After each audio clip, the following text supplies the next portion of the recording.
Денеска вторден Великден, светол понеделник, ден кога се расчу веста за воскресувањето на Исус Христос. Со овој ден започнува светлата недела, односно неделата по Великден, во која сите христијани го слават воскреснувањето. И во овој ден продолжува славењето на неговиот живот со гозби и дружење.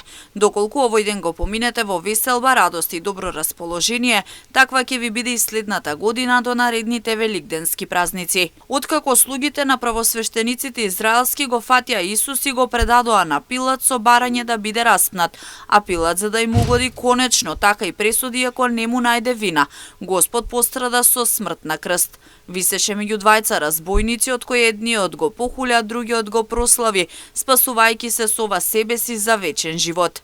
Во оној страшен миг неговите ученици се разбегаа како што самиот и предрече.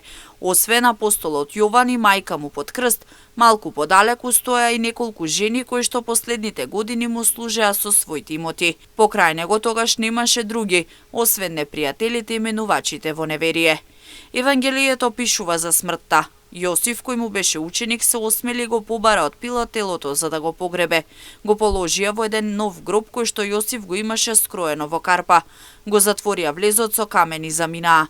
За воскресението дознаа во мугрите во неделата, кога оние верни жени појдоа со миризливи масла на гробот за да го помазат телото кое не го најдоа. Веста ја прими прва Марија Магдалена и побрза да им јави на апостолите, и тие не поверуваа. Петар и Јован самите се стрчнаа до гробот и го најдоа каменот одвален, а од телото лежеа оставени само повоите. По ова, кога се насобра народ во куќата,